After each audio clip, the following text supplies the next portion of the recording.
Κυρίες και κύριοι, καλησπέρα. Απόψε είναι Τετάρτη 11 Σεπτεμβρίου του 2024. Σαν σήμερα είχαμε την επίθεση στους δίδυμους πύργους της Νέας Υόρκης, μία επίθεση καμπή στην ιστορία της ανθρωπότητας, γιατί έκτοτε η ασφάλεια ανά τον κόσμο έγινε ένα εμπορεύσιμο προϊόν. Από τότε άρχισαν να αναπτύσσονται εταιρείες ασφάλειας παντού στον κόσμο και φυσικά είχαμε και τα του Αφγανιστάν και αυτό το ξέσπασμα της Ισλαμικής τρομοκρατίας που σε ένα βαθμό συνεχίζεται μέχρι σήμερα. Θα ξεκινήσουμε το πρώτο μας θέμα με την ελληνική αμυντική βιομηχανία. Επειδή διάβασα κάποια κείμενα με αφορμή αυτά που παρουσιάστηκαν και υπόθηκαν στη Διεθνή Έκθεση Θεσσαλονίκης. Και εκεί οφείλω να σας πω ότι ναι, το σκεπτικό όπως το διάβασα και όπως προσπάθησα να το αναλύσω, παρότι δεν ήμουν εκεί, μου φαίνεται ότι είναι καλό. Εγώ έχω ασκήσει κριτική, ξέρετε, και σε αυτά τα ζητήματα, διότι είναι μόνο λόγια, αλλά εν πάση περιπτώσει. 5 χρόνια όρθιλαν να παρουσιάσουν κάτι και δεν έχουν παρουσιάσει τίποτα.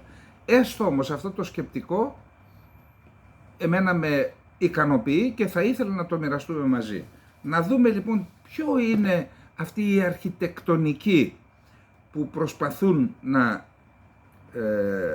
εφαρμόσουν για να αποκτήσει η Ελλάδα μια σύγχρονη και αξιόπιστη αμυντική βιομηχανία που θα βοηθήσει φυσικά και την οικονομία, κυρίως όμως την εθνική άμυνα της χώρας, τις ένοπλες δυνάμεις. Λοιπόν, προσέξτε τι γίνεται τώρα. Από το Greece Defense είναι η αναφορά, έχω διαβάσει και άλλα, αυτό όμως ήταν το πιο αντιπροσωπευτικό. Στο πλαίσιο της φετινής ΔΕΘ, κάποια πράγματα γνωστά σχετικά με τα πλάνα του ΙΠΕΘΑ, σχετικά με το θέμα της καινοτομίας ένοπλες δυνάμεις, παρουσιάστηκαν με έναν πιο περιγραφικό τρόπο. Όπως φαίνεται, τα θέματα της καινοτομίας και της ενίσχυσης της ελληνικής αμυντικής βιομηχανίας θα βασιστούν σε 3 πυλώνες. Έχει και ένα σχεδιάγραμμα. Η Γενική Διεύθυνση Εξοπλισμών, η ΓΔΑΕ, που ανήκει στο Υπουργείο Άμυνας, ο έκτος κλάδος του ΓΕΘΑ, που είναι ο κλάδος μετεξέλιξης καινοτομίας και αμυντικής τεχνολογίας, και το νεοσύστατο ΕΛΚΑΚ, Ελληνικό Κέντρο Αμυντικής Καινοτομίας. Αυτοί είναι οι 3 πυλώνες, οι 3 φορείς, πάνω στους οποίους θα στηριχθεί η ανάπτυξη της ελληνικής αμυντικής βιομηχανίας με νέες τεχνολογίες, υψηλές τεχνολογίες. Στόχος είναι αυτοί οι φορείς να συνδυάζουν τις δυνάμεις τους για την πρόθεση της καινοτομίας και της ανάπτυξης στον τομέα της άμυνας. Μέσω της ΓΔΑΕ έχει επιτευχθεί και θα συνεχίσει να υποστηρίζεται η συμμετοχή ελληνικών εταιριών στα ευρωπαϊκά και ανατοϊκά προγράμματα, όπως είναι η Ευρωκορβέτα, το MGS, το Next Generation Rotorcraft και άλλα προγράμματα. Η ΓΔΑΕ λοιπόν έχει εξασφαλίσει κάποιες ελληνικές εταιρείες να συμμετάσχουν ήδη σε αυτά τα προγράμματα, τα ευρωπαϊκά. Και όπως αναφέρθηκε στην έκθεση, από το European Defense Fund, ελληνικές εταιρείες έχουν ήδη λάβει συνολικά 170 εκατομμύρια ευρώ. Δεν είναι λίγα. Ασοκέν καλίων που λέμε. Παράλληλα, παραμένουν ως στόχοι όλα όσα έχουμε ακούσει από επίσημα χείλη σχετικά με περιορισμό αγορών από το ράφι, να μην παίρνουμε δηλαδή έτοιμα, και αλλαγή κουλτούρας στις ένοπλες δυνάμεις με έμφαση στην καινοτομία και στην έρευνα και ανάπτυξη. Όλα αυτά υπόθηκαν από τους φορείς που προανέφερα. Υπόθηκε η παραδοχή όμως ότι αυτό δεν μπορεί να υποκαταστήσει την αγορά κάποιων ολοκληρωμένων οπλικών συστημάτων ιδιαίτερα υψηλής τεχνολογίας, γιατί αυτά μέχρι να τα κατασκευάσεις θα περάσουν και 10 και 20 χρόνια. Άρα κάποια θα τα παίρνουμε έτοιμα, κάποια όμως γίνονται προσπάθειες να γίνονται εδώ. Η σχέση της ΓΔΑΕ με το ΕΛΚΑΚ. Ο Γενικός Διευθυντής της ΓΔΑΕ είναι μέλος στο Διοικητικό Συμβούλιο της ΕΛΚΑΚ. Παράλληλα θα υπάρχει συνεργασία ΓΔΑΕ-ΕΛΚΑΚ για τη συμμετοχή σε προγράμματα έρευνας και ανάπτυξης του ΝΑΤΟ και της Ευρωπαϊκής Ένωσης, ΓΔΑΕ και ΕΛΚΑΚ. Θα γίνουν συνέδρια κοινοτομίας και ενοτομίας το πρώτο το Δεκέμβριο στην Αθήνα σε συνεργασία με τη Γαλλία.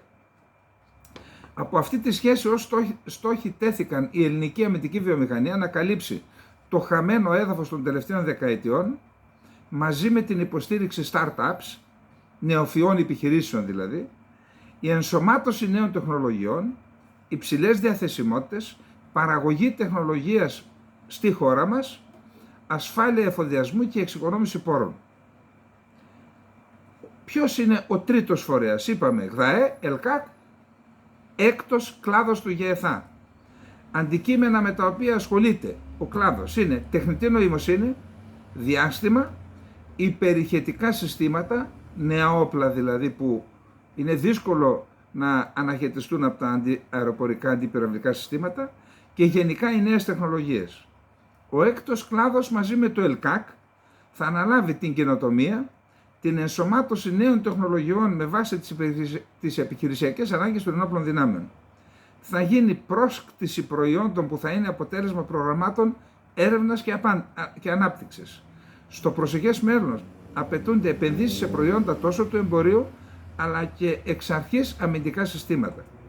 Από τις πρώτες μέρες σύσταση του έκτου κλάδου του ΓΕΘΑ έχουν γίνει επαφές με ανώτατα εκπαιδευτικά ιδρύματα, με εταιρείες, με ερευνητικά κέντρα, με κρατικές βιομηχανίες και νεοφυείς επιχειρήσεις και διαπιστώθηκε ότι υπάρχει έργο έρευνας και ανάπτυξης στην Ελλάδα, υπάρχει, αλλά δεν υπήρχε συνεννόηση μεταξύ εταιριών και φορέων με παρόμοια προγράμματα σε εξέλιξη. Δηλαδή, το ίδιο πρόγραμμα το έκανε ένας στη Θράκη, άλλος το έκανε στην Κρήτη, ενώ θα μπορούσε να υπάρχει συνεργασία για καλύτερη αποτελεσματικότητα. Γίνεται υπογραφή μνημονίων για επίτευξη συνεργασιών του έκτου κλάδου με όλους τους φορείς που προανέφερα, του ιδιωτικού τομέα αλλά και του δημοσίου. Μέρος του προγραμματισμού είναι η εξέβρεση αξιωματικών με εξειδίκευση σε αυτούς τους τομείς ενδιαφέροντος. Έχουν εντοπιστεί ήδη 20 αξιωματικοί και ψάχνουν άλλους 30 για να στελεχωθεί. Επίσης, στρατιώτες θητείας με διδακτορικό μπορούν να υπηρετήσουν τη θητεία τους ως έφεδροι ανθιπολογαγοί στο ΕΛΚΑΚ. Ήδη το ΕΛΚΑΚ έχει δύο προγράμματα σε εξέλιξη. Το ένα είναι αναγνώριση οχημάτων σε πραγματικό χρόνο με χρήση σύγχρονων αλγορίθμων, computer vision και machine learning για την επεξεργασία δεδομένων από οπτικούς και υπέρυθρους αισθητήρες.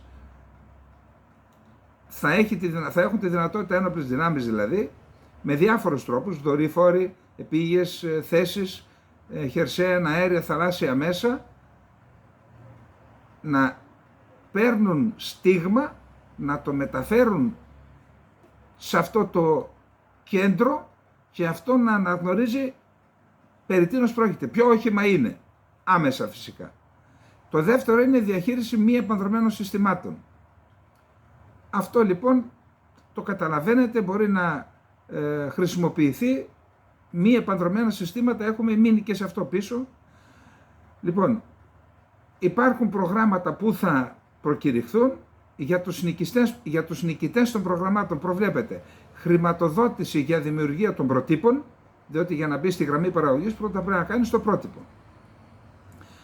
Και το ΕΛΚΑΚ αναμένεται να ενταχθεί στο ΕΣΠΑ. Υπάρχει φυσικά και προοπτική συνεργασίας και με άλλους φορείς και υπουργεία. Αυτά είναι μερικά από αυτά που υπόθηκαν σχετικά με το ΕΛΚΑΚ, τη ΓΔΑΕ και το ΓΕΘΑ, τον έκτο κλάδο. Φυσικά, ο σχεδιασμός, επαναλαμβάνω, φαίνεται ικανοποιητικός, τουλάχιστον έχουμε μια βάση να ξεκινήσουμε, αρκεί να δούμε και τα πρότυπα, αλλά και την παραγωγή στην Ελλάδα, να ξεκινήσουμε, έχουμε μείνει πίσω. Εγώ πιστεύω, χωρίς να... δεν θεωρώ ότι είμαι εθεροβάμων, πιστεύω ότι μπορούμε να καλύψουμε το κενό που υπάρχει τον τόσον χρόνο της απραξίας. Αλήθεια το λέω. Το πιστεύω. Το πιστεύω γιατί αυτό είναι και στο χαρακτήρα των Ελλήνων. Και θα σας θυμίσω την Ολυμπιάδα. Εδώ οι ξένοι όταν ερχόντουσαν, επειδή είχε εμπλακεί και ο αδερφός μου τότε στην ασφάλεια ως των Ολυμπιακών Αγώνων, όταν ερχόντουσαν οι ξένοι, έφευγαν με τρόμο. Λέγανε αποκλείεται να κάνετε Ολυμπιάδα. Έχετε μείνει 2 χρόνια πίσω.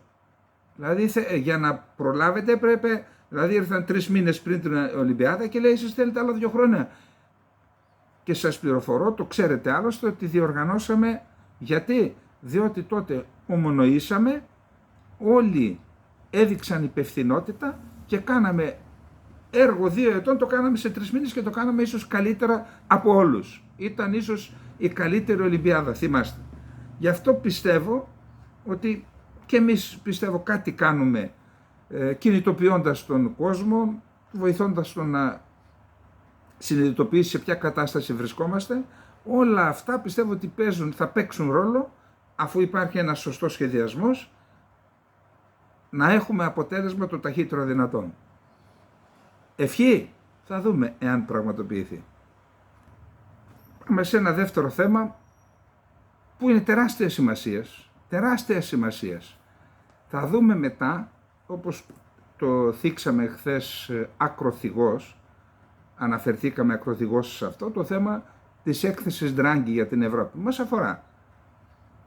Ό,τι και να λένε τα μεγάλα σχέδια, τα μεγάλα προγράμματα και τα μεγάλα μυαλά, η Ελλάδα, πέραν του ότι πρέπει να έχει νερό να πιει, πρέπει να έχει πρωτογενή παραγωγή. Και πρωτογενής παραγωγή χωρίς νερό, με τις συνθήκες που δημιουργούνται, τις καιρικές, δεν νοείται. Έπρεπε να είμαστε, ας πούμε, ένα σκαλοπάτι κάτω από αυτό που βρίσκεται η Κύπρος. Και βρισκόμαστε είμαστε σε χάος. Και άρχισαν να ασχολούνται, εσείς μας παρακολουθείτε εδώ τώρα 3 χρόνια. Έχετε καταλάβει σε ποιο μήκος κινούμαστε, σε αυτήν την εκπομπή, τη συγκεκριμένη εκπομπή.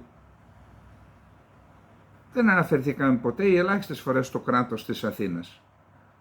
Όμως, διότι αυτό μερικές φορές το επιχείρημα που είναι υπαρκτό χρησιμοποιείται και καθ' υπερβολή και υποβολημιαίως από διαφόρους. Και γι' αυτό αποφεύγουμε το ότι υπάρχει υπερσυγκεντρωτισμό στην Αθήνα, να το συζητάμε. Μα είναι δυνατόν να απασχολήσει την κυβέρνηση το θέμα της λειψιδρίας μόνον όταν το φάσμα της λειψιδρίας ακουμπά την Αθήνα? Δηλαδή μόλις φάνηκε το χωριό, το Κάλιον, πώς λέγεται αυτό, στο Μόρνο, να αρχίσουν να κινητοποιούνται και να λένε τώρα θα φέρουν και από τον Αχελώο νερό. Διότι οι οικολόγοι μας έλεγαν δεν μπορούμε να κάνουμε εκτροπή του Αχελώου, αφήνουμε το νερό το χειμώνα και τρέχει στη θάλασσα του Αχελώου. Εγώ δεν είπα να στερέψει η Αιτωλοακαρνανία, που είναι ένας αγαπητός νομός με τη μεγαλύτερη κτηνοτροφία στην Ελλάδα. Δεν είπα τέτοιο πράγμα, που έχω πάει και τους έχω δει τους ανθρώπους. Ποιος δεν έχει δει την γραβιέρα Αμφιλοχίας, έτσι? Είναι ο νομός με τη μεγαλύτερη κτηνοτροφία στην Ελλάδα. Και πρωτογενή παραγωγή σε άλλους τομείς, γεωργική. Δεν είπα λοιπόν να εκτραπεί ο Αχελώος, να σώσουμε τη Θεσσαλία, να σκοτώσουμε την Αιτωλοακαρνανία, προς Θεού. Αλλά πήγαμε πέρυσι στον Αστακό να παρουσιάσουμε το βιβλίο του Κωστή Τσακανίκα και του φίλου μας του, δεν θυμάμαι τώρα το όνομά του, συγγνώμη, έτσι, για τον Καρασεβδά, κατά καλό καιρό, και έβγαζε ένα νερό ο Αχελώος λίγο πριν τις εκβολές του, τρομερό, στη θάλασσα όλο αυτό. Γιατί ρε παιδιά, γιατί δηλαδή? Και για αυτούς τους οικολόγους που έχουν μπλοκάρει τόσες φορές, συγγνώμη, η καταστροφή που γίνεται στον υδροφόρο ορίζοντα, τι είναι μεγαλύτερο? Εγώ δεν λέω, μπορεί κάποιες περιβαλλοντικές επιπτώσεις να υπάρχουν. Τι είναι μεγαλύτερο? Να καταστρέφεται ο Θεσσαλικός κάμπος, να έχουμε αδυναμία παραγωγής, πρωτογενούς γεωργικής παραγωγής, για να μην έχουμε κάποιες επιπτώσεις από την εκτροπή του Αχελώου, η οποία εκτροπή του Αχελώου, αν γινόταν εδώ και 20 χρόνια που ξεκίνησε, νιώσει μου και γέρασα που λένε, δεν θα είχε καταστραφεί ο υδροφόρος ορίζοντας, θα ήταν πιο ανταγωνιστική διότι με φυσική ροή θα ποτίζουν. Δεν θα ξοδεύουν εκατοντάδες εκατομμύρια, να μην σου πω και δισεκατομμύρια τόσα χρόνια, για ρεύμα να τραβούν νερό με τις γεωτρήσεις από τα 300 μέτρα και τα 250 μέτρα. Γιατί λοιπόν τώρα τι λένε, θα φέρουν νερό από τον Αγελό να πίνουμε εδώ. Γιατί? Διότι σου λέει, αν 5 εκατομμύρια άνθρωποι μείνουν χωρίς νερό, θα πέσει η κυβέρνηση. Δεν σκέφτονται την πατρίδα, δεν σκέφτονται τη χώρα, δεν σκέφτονται την Ελλάδα, σκέφτονται την πάρτη τους. Και τώρα λένε, ανασκουμπόθηκαν ο κύριος Σπανάκης, Υπουργός Εσωτερικών, και ο κύριος Σάββας Χιονίδης, Γενικός Γραμματέας του Υπουργείου Εσωτερικών, ένας ικανός πολιτικός, ο Σάββας Χιονίδης, και τον άλλο δεν τον γνωρίζει τον άνθρωπο, μια φορά τον είδα το Σπανάκη, και αυτός φαίνεται ότι είναι δραστήριος, αλλά ο Σάββας ήταν δήμαρχος στην Κατερίνη, με έργο, έντιμος άνθρωπος, τώρα είναι Γενικός Γραμματέας, αλλά τώρα ξυπνήσατε παιδιά, τώρα ξυπνήσατε. Δεν υπάρχει εθνικό σχέδιο διαχείρισης, όχι διαχείρισης, καταγραφής υδάτινων πόρων. Πρώτα να καταγράψουμε τους υδάτινους πόρους που έχει η χώρα σε εθνικό επίπεδο, τοπικό, δημοτικό, περιφερειακό και εθνικό επίπεδο, και από εκεί και μετά να δούμε πώς θα γίνει η διαχείριση. Τώρα μιλάμε για τσαλαβουτήματα. Να δούμε τι μας είπαν. Λοιπόν, λέει δόθηκαν 1,5 δισεκατομμύριο ευρώ για 527 στοχευμένα έργα τα τελευταία χρόνια. Δεν μας λέει πόσα χρόνια, μπορεί να είναι και 30 χρόνια. Που σχετίζονται για την αντιμετώπιση της λειψιδρίας. Αυτά είπε ο Υφυπουργός Εσωτερικών Βασίλης Σπανάκης κατά την ενημέρωση της Υποεπιτροπής Υδάτινων Πόρων της Ειδικής Μόνιμης Επιτροπής Προστασίας Περιβάλλοντος στη Βουλή. Τώρα ξυπνήσατε. Υποεπιτροπή Υδάτινων Πόρων της Ειδικής Μόνιμης Επιτροπής Προστασίας Περιβάλλοντος. Τώρα ξυπνήσατε. Ο Σάββας Χιονίδης λοιπόν και ο Σπανάκης, ο Σάββας Χιονίδης Γενικός Γραμματέας Αυτοδιοίκησης και Αποκέντρωσης, παρουσίασαν στοιχεία και είπαν ότι ο Σπανάκης ανακοίνωσε ότι ξεκινάει μια εκστρατεία σε ολόκληρη την Ελλάδα για την αποτύπωση των θεμάτων που υπάρχουν κατά τόπους. Τι σας έλεγα πριν λίγο? Ότι δεν υπάρχει. Τώρα ξεκινάει η αποτύπωση των θεμάτων. Τι θεμάτων που υπάρχουν? Είναι οι υδάτινοι πόροι, και είτε επίγειοι είτε και υπόγειοι, υδάτινοι πόροι και ο τρόπος διαχείρισης. Γιατί να φεύγει ο στριμώνας στο χειμώνα, ο Εύρος? Δεν υπάρχουν τρόποι αποταμίευσης. Βρείτε τους. Στείλτε στην Ολλανδία και στο Ισραήλ νέους αγρότες, γεωπόνους, τεχνολόγους παραγωγής τροφίμων και κτηνοτροφίας, να δείτε πώς πολλαπλασιάζεται η παραγωγή. Με λιγότερο νερό, πολλαπλάσια παραγωγή. Κάντε τα, τι περιμένετε? Να καταστραφεί η χώρα? Ειδικότερα, αναφερόμενος στις δράσεις του Υπουργείου Εσωτερικών, ο κ. Σπανάκης είπε ότι για την αντιμετώπιση της λειψιδρίας το Υπουργείο έχει προβεί στη λήψη ποικίλων μέτρων μέσω των προγραμμάτων Αντώνης Τρίτσης, 1,7 δις ευρώ, Φιλόδημος 1, 601 εκατομμύρια ευρώ, και κατέθεσε λεπτομερή πίνακα επιμερισμού των έργων αναδιοικητική περιφέρεια. Λοιπόν, αναφέρθηκε, λέει ο Υφυπουργός, στη χρήση για πρώτη φορά συγκεκριμένων ποσοτικών δικτών αποτελέσματος με τους οποίους παρακολουθείται το κάθε έργο. Εντάξει, αυτά είναι παραμύθια. Το έργο, το πρόβλημα πρέπει να μπει στη βάση του, σε μια τοπική, δημοτική, περιφερειακή, εθνική βάση, και με βάση αυτό να γίνουν τα έργα. Είπε για την εξοικονόμηση πόσιμου ύδατος από τη μείωση διαρροών. Αυτό είναι το πρόβλημα? Οι διαρροές είναι το πρόβλημα? Από τα δίκτυα δηλαδή. Και λέει ότι αν καταπολεμηθούν οι διαρροές, αυτό αντιστοιχεί σε ετήσια ζήτηση νερού μιας πόλης 600.000 κατοίκων. Εντάξει, σοβαρό πρόβλημα είναι και αυτό. Αλλά από εκεί ξεκινάς. Τα ποτάμια να μην τρέχουν και δεν είναι μόνο η ίδρυυση, είναι και η άρδευση. Λοιπόν, και λέει ότι το Υπουργείο προχωρά σε στοχευμένες παρεμβάσεις, χρηματοδοτώντας τους Δήμους να υλοποιήσουν έργα όπως έργα σχεδιασμού εσωτερικών δικτύων ίδρυυσης και αντικατάστασης παλαιών σωλήνων, Κατασκευή υδατοδεξαμενών, σωστό. Ανόρυξης νέων γεωτρήσεων, σωστό, με προσοχή. Εγκατάσταση και λειτουργία νέων υποδομών σε συστήματα τηλεμετρίας, σωστά και αυτά. Τηλεελέγχου, τηλεχειρισμού στα εσωτερικά δίκτυα διανομής πόσιμου ύδατος. Αντικατάσταση υφισταμένων υδρομέτρων, αυτά είναι παραμύθια. Τους υδάτινους πόρους, αυτούς συμμαζέψτε. Να πω και ένα άλλο θέμα εδώ, διότι είδα σήμερα με λύπη, είπαμε ότι πρέπει να τα του Καίσαρου στο Καίσαρι.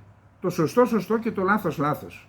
Το ότι ο Κερίδης στο παρελθόν είπε πράγματα τα οποία δεν λέγονται, επίοικος το λέω, αυτά το ξέρουμε όλοι. Εδώ όμως πήγε σε μια επιτροπή της Ευρωπαϊκής Ένωσης για το μεταναστευτικό, βγήκε ο Ακάρ χωρίς ντροπή και είπε ότι η Τουρκία τηρεί την κοινή δήλωση, συμφωνία δηλαδή, Ευρωπαϊκής Ένωσης Τουρκίας του 2016, που δεν τηρεί τίποτα από αυτά που λέει. Εκεί τους δώσαμε 10 δισεκατομμύρια περίπου, τόσα πρέπει να είναι. Γιατί? Για να αποτρέπουν τους μετανάστες να μην έρχονται στην Ελλάδα βασικά και να παίρνουν πίσω αυτούς που έρχονται στα νησιά και δεν δικαιούνται άσυλο. Και ενώ δεν τηρούν ούτε τον έναν ούτε τον άλλον όρο, βγήκε ο Ακάρ και είπε, στην ουσία κατηγόρησε την Ευρωπαϊκή Ένωση. Συμμετείχε ως υποένταξη χώρα. Και δείτε τι του έκανε ο Κερίδης. Το έβαλα ένα βιντεάκι 1,5 λεπτό και από κάτω το βρίζουν. Τώρα, μας τιμά αυτό το πράγμα? Μας τιμά? Είπαμε, τα είπε εκείνα, είπατε για εκείνα που είπε, δηλαδή τώρα που είπε και ξέσκησε τον Ακάρ, πάλι τον βρίζουμε. Λοιπόν, πάμε. Απάντησε στα όσα ανακριβή δήλωσε χθες Τρίτη ο Τούρκος πρώην Υπουργός Άμυνας Χολουσί Ακάρ αναφορικά με τη Συμφωνία Ευρωπαϊκής Ένωσης Τουρκίας στο μεταναστευτικό, έδωσε από τη Βουδαπέστη ο βουλευτής Νέας Δημοκρατίας και πρώην Υπουργός Μετανάστευσης Δημήτρης Κερίδης. Συγκεκριμένα, κατά τη διάρκεια της Διακοινοβουλευτικής Συνόδου της Ευρωπαϊκής Ένωσης για την Ασφάλεια και την Άμυνα, στην οποία συμμετέχει και η Τουρκία ως υποψήφια προς ένταξη χώρα, ο Ακάρ διαβεβαίωσε τους Ευρωπαίους ομολόγους του ότι η Τουρκία εφαρμόζει το ακέραιο τη συμφωνία του 2016 με την Ευρωπαϊκή Ένωση στο μεταναστευτικό. Έπρεπε να σκάσουν στα γέλια. Ωστόσο, η συγκεκριμένη τοποθέτηση του Ακάρ ήταν απολύτως ανακριβής, όπως προανέφερα. Λαμβάνοντας το λόγο ο Δημήτρης Κερίδης, κατήγγειλε την Τουρκία ότι δεν εφαρμόζει τη συμφωνία, αφού τα τελευταία 5 χρόνια δεν έχει γίνει καμία απολύτως επιστροφή ετούντος άσυλο από τα ελληνικά νησιά στην Τουρκία, όπως προβλέπει η συμφωνία. Και είπε ότι υπενθύμησε ο Κερίδης την εργαλειοποίηση του μεταναστευτικού που επιχείρησε η Τουρκία το 2020 στις Καστανιές, με τον Ακάρ ως Υπουργό Άμυνας να συμμετέχει ενεργά στην τουρκική επιχείρηση στον Εύρο, η οποία απέτυχε χάρη στην αποφασιστικότητα της ελληνικής κυβέρνησης. Του λέει, εσύ ήσουν Υπουργό Άμυνας και πήγες να μας σπάσεις τα σύνορα και εσύ λες ότι εφαρμόζεις τη συμφωνία. Η συμφωνία έγινε το 2016 και εσύ το 20 πήγες να εισβάλλεις. Μάλιστα, σύμφωνα με πληροφορίες, κατά τη διάρκεια της παρέμβασης του Κερίδη, η τουρκική αντιπροσωπεία δεν σταμάτησε να μουρμουρίζει και να δυσφορεί. Δεν της άρεσε. Δεν τους άρεσε να τους λες την αλήθεια. Προσέξτε. Όμως το χειροκρότημα των Ευρωπαίων βουλευτών στο τέλος της ομιλίας του Κερίδη απέδειξε την πιστικότητα των επιχειρημάτων του πρώην Υπουργού Μετανάστευσης. Τώρα, τι δείχνει αυτό? Ότι όταν λες την αλήθεια ως Έλληνας, οι Ευρωπαίοι σε σέβονται και σε χειροκροτούν. Όταν όμως κάνεις ότι δεν καταλαβαίνεις, όταν τρως κατραπακές από την Τουρκία και κάνεις ότι δεν καταλαβαίνεις και δεν εκθέτεις την Τουρκία, τότε γιατί να σε σέβονται? Αυτό είναι το συμπέρασμα. Να πάμε στο τρίτο μας θέμα. 2 θεματάκια είναι. Ένα αφορά την επίσκεψη Ταγιάννη στα Σκόπια. Είναι πολύ σημαντική πραγματικά. Και το άλλο αφορά αυτή τη Βόσνια, τη μουσουλμάνα. Τώρα λέει ότι είναι αγνωστικίστρια, η οποία πυροβολούσε την εικόνα της Παναγίας. Έναν πίνακα τέλος πάντων του 14ου αιώνα, πίνακα εικόνα της Παναγίας. Και πυροβολούσε και το έβαλα και στα μέσα κοινωνικής δικτύωσης. Ας ξεκινήσουμε πρώτα από τον Ταγιάννη. πήγε στα Σκόπια, συναντήθηκε με τον Υπουργό Εξωτερικών. Καταρχάς να πούμε ότι η Ιταλία διαχρονικά έχει βλέψεις στα Δυτικά Βαλκάνια. Δηλαδή μπορεί να τα θεωρεί και ως την βαλκανική της ενδοχώρα. Εννοώ την Αλβανία, το Κωσυφοπαίδιο, τα Σκόπια. Πήγε λοιπόν ο Υπουργός Εξωτερικών ο Ταγιάννη εκεί και τι σκεπτικό ανέπτυξε, ακούστε το, σωστό είναι το σκεπτικό του. Το θέμα είναι δεν πρέπει να υποχωρήσουμε εμείς όμως πάλι. Είπε ότι εάν δεν αρθούν τα εμπόδια για την ενσωμάτωση των Δυτικών Βαλκανίων στην Ευρωπαϊκή Ένωση, είναι ο φυσικός χώρος της Ευρωπαϊκής Ένωσης στα Δυτικά Βαλκάνια, ή μάλλον ο φυσικός χώρος των Δυτικών Βαλκανίων είναι στην Ευρώπη, τότε θα επωφεληθούν από αυτά τα προσκόμματα και την επιβράδυνση, καταρχάς οι λαοί της Αλβανίας, του Κωσυφοπεδίου, των Σκοπίων, θα χάσουν τις ελπίδες τους και θα στραφούν αλλού, θα αρπάξουν την ευκαιρία η Κίνα, η Ρωσία και η Τουρκία. Και τότε θα έχει πρόβλημα η Ευρώπη, διότι θα ασκούν επιρροή αυτές οι τρεις χώρες που προανέφερα. Το σκεπτικό είναι σωστό. Όμως, εδώ πρέπει η πολιτική δίνει λύσεις και η διπλωματία, να στραφεί σε αυτούς οι οποίοι παραβιάζουν τα δικαιώματα των Ελλήνων στην Αλβανία, στη Βόρειο Ήπειρο. Πώς δηλαδή? Και θα παραβιάζουν και θα τους ανοίξουμε την πόρτα να μπουν στην Ευρωπαϊκή Ένωση? Δηλαδή δεν υπογράφουν συνυποσχετικό, έχουν γίνει υποχείρια της Τουρκίας και θα σας πούμε για επιβράβευση, ρε παιδιά, πάρτε και ένα ειστήριο για την Ευρωπαϊκή Ένωση. Όσον αφορά δε τα Σκόπια, η ίδια η Ευρωπαϊκή Ένωση και η Βουλγαρία υπέγραψαν συμφωνία με τα Σκόπια, τα οποία δέχτηκαν, έβαλαν την υπογραφούλα τους, να αλλάξουν το σύνταγμά τους και να αναγνωρίσουν βουλγαρική μειονότητα και ως ισότιμο συστατικό στοιχείο του κράτους η βουλγαρική μειονότητα. Και μετά κάτι υπάρχει και για τη γλώσσα, δεν την αναγνωρίζουν ως μακεδονική γλώσσα, λέει τη βουλγάρικη γλώσσα, λέει πώς θα την πούμε μακεδονική. Αυτό που δεν υπερασπιστήκαμε εμείς το δωρήσαμε και είναι και υπερήφανοι εδώ αυτοί. Τι να πεις, να κάνουμε χαρακτηρισμούς που δεν μου αρέσει? Λοιπόν, οι Βουλγάροι λένε δεν είναι βουλγάρικη γλώσσα, παιδιά. Αυτή δεν είναι μακεδονική, είναι βουλγάρικη γλώσσα. Και εσείς δεν είστε Βούλγαροι, δεν είστε Μακεδόνοι, είστε Βούλγαροι, σαν να τους λέει. Αναγνωρίζετε βουλγάρικη μειονότητα και σιγά σιγά ένας θα πείτε και την αλήθεια, ότι είστε Βούλγαροι.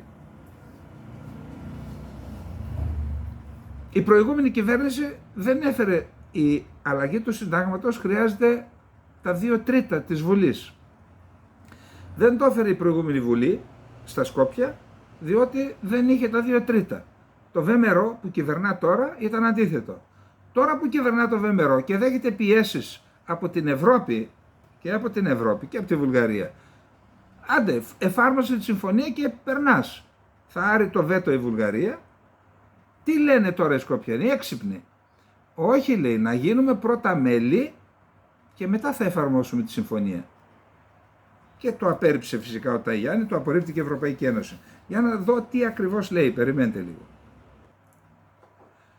Ο Υπουργός Εξωτερικών των Σκοπίων, λοιπόν, Τίμτσο Μουτσούνσκι, επανέλαβε σήμερα την πρόταση της κυβέρνησης της χώρας του να συνενέσει στην τροποποίηση του συντάγματος που έχει υπογραφεί, με την προϋπόθεση ότι αυτή θα τεθεί σε ισχύ όταν τα Σκόπια ενταχθούν στην Ευρωπαϊκή Ένωση, κάτι που απορρίπτουν κατηγορηματικά τόσο η Βουλγαρία όσο και η Ευρωπαϊκή Ένωση.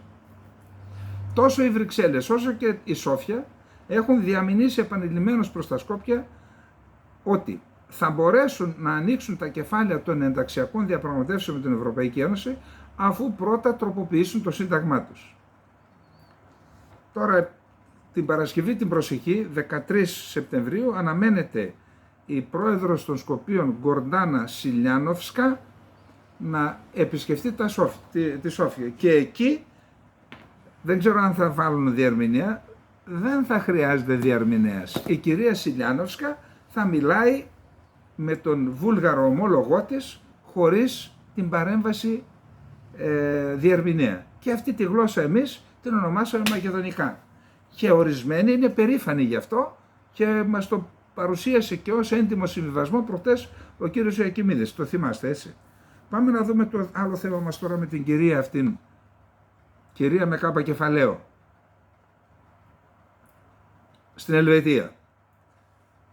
Μία κίνηση απόλυτης ανοησίας και θρησκευτικού μίσους, σε μία κίνηση απόλυτης ανοησίας και θρησκευτικού μίσους προχώρησε μια μουσουλμάνα πολιτικός στην Ελβετία, η οποία δημοσίευσε φωτογραφίες από τη στιγμή που πυροβολεί μία εικόνα της Παναγίας με το Θείο Βρέφος και τον Αρχάγγελο Μιχαήλ.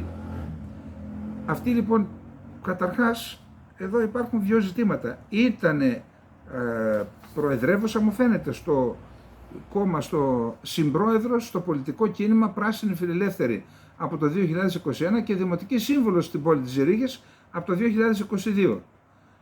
Προχθές Κυριακή ανέβασε τη φωτογραφία που τον εαυτό της δείχνει με το πιστόλι και χτυπάει την Παναγία και τον Χριστό στο πρόσωπο και το βγάζει και στα μέσα κοινωνικής δικτύωσης. Καλά, πρώτον, τι δουλειά έχει στην Ελβετία να κάνει σκοποβολή? Σε κυνηγάει κανένας, έχεις πρόβλημα ασφάλειας? Μια γυναίκα. Εντάξει, τι να πω τώρα, δεν ξέρω, εγώ το θεωρώ και οπουδήποτε, τέλος πάντων, μια γυναίκα να πάει να κάνει σκοποβολή και να χτυπάει την εικόνα της Παναγίας και να το βγάζει και στα μέσα κοινωνικής δικτύωσης. Για παράδειγμα, γιατί δεν το έκανε στην εικόνα του Μωάμεθ? Γιατί? Προσέξτε τώρα.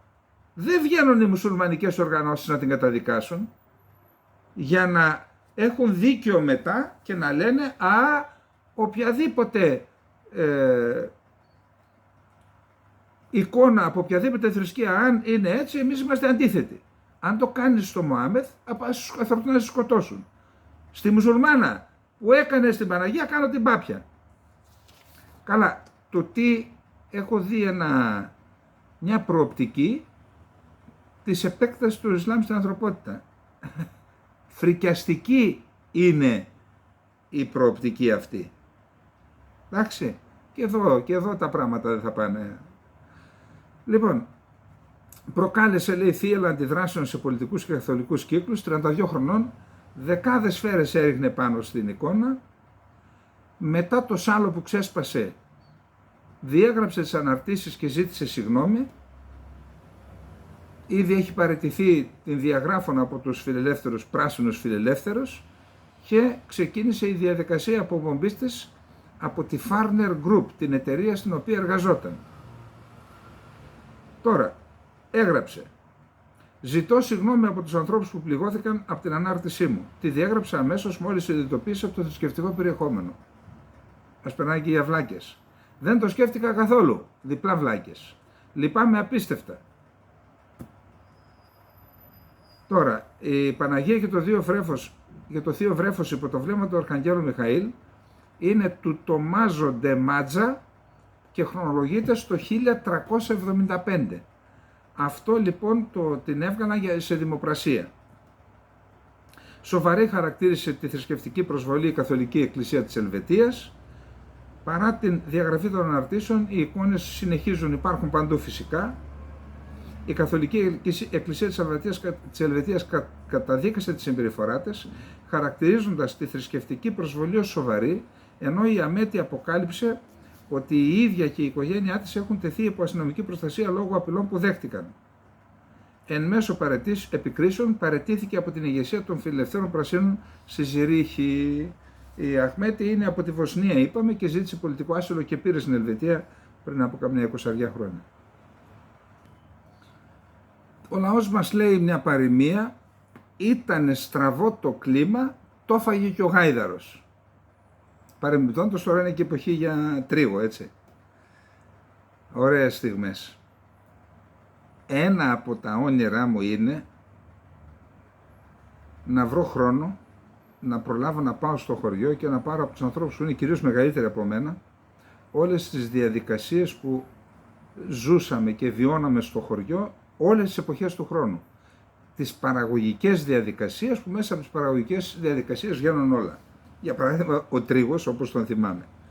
Θα δούμε, θα μπορέσω να το κάνω. Το κάνω ένα βιβλίο, ένα ωραίο βιβλίο. Και τα πρόσωπα του χωριού. τους παλιούς, τους παππούδες, αυτούς που ήρθαν από τον Πόντο, τους ντόπιους, τι προσωπικότητες ήταν, όλα αυτά πιστεύω ότι θα βρω το χρόνο τελικά να το κάνω, να ξεμπλέξουμε από εδώ, έτσι να πάνε λίγο καλά τα πράγματα για να μπορέσουμε να αναχωρήσουμε εκεί για τα ψηλά. Λοιπόν, ήταν στραβό το κλίμα, το έφαγε και ο γάιδαρος. Η Ευρωπαϊκή Ένωση ούτως ή άλλως έχει προβλήματα. Ούτως ή άλλως έχει προβλήματα. Είναι ένα σχήμα, δεν θα το έλεγα θνησιγενές, αλλά δεν ξέρει στην ουσία γιατί υπάρχει. Δεν έχει στόχους, δεν έχει οράματα, η Ευρωπαϊκή Ένωση εννοώ. Δεν λειτουργεί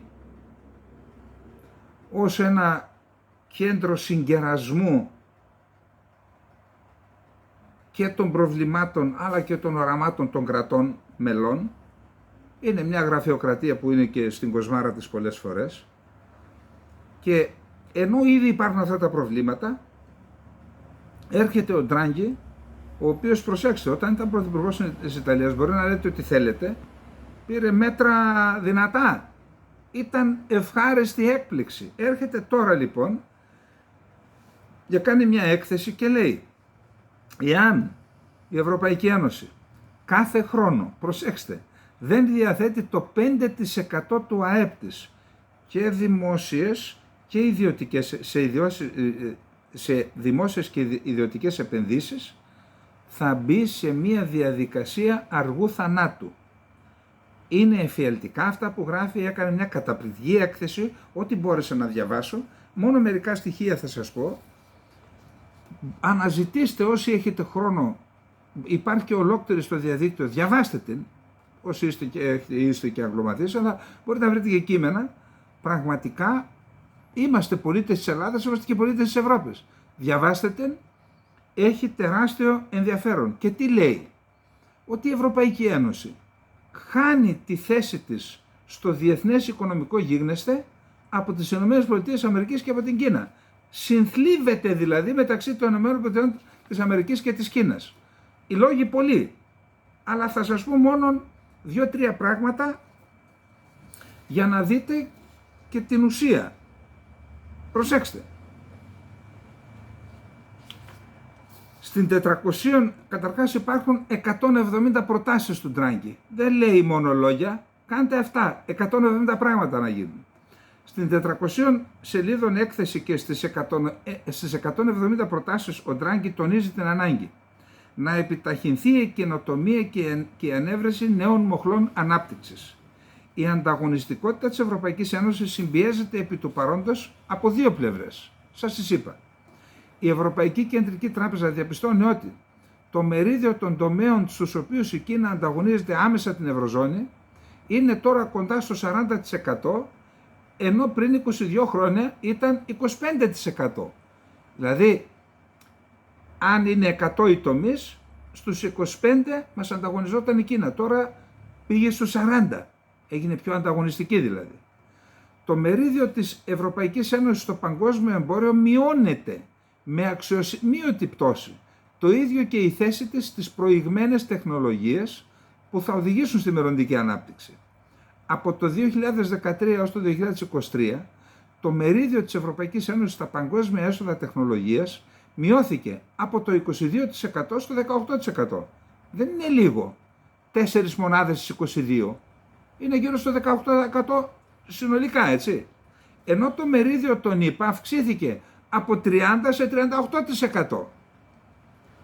Για να αυξηθεί η παραγωγικότητα των ευρωπαϊκών οικονομιών, η Ευρωπαϊκή Ένωση πρέπει να επενδύσει πολύ περισσότερο στην καινοτομία. Η Ευρώπη έχει κολλήσει σε μια στατική βιομηχανική δομή, λέει ο Ντράγκη. Για παράδειγμα, λέει αυτοκινητοβιομηχανία. Στον τομέα της τεχνολογίας η Ευρώπη υστερεί. Από τις 50 κορυφαίες εταιρείες τεχνολογίας στον κόσμο, μόνο οι 4 προέρχονται από την Ευρώπη. Καταλάβατε.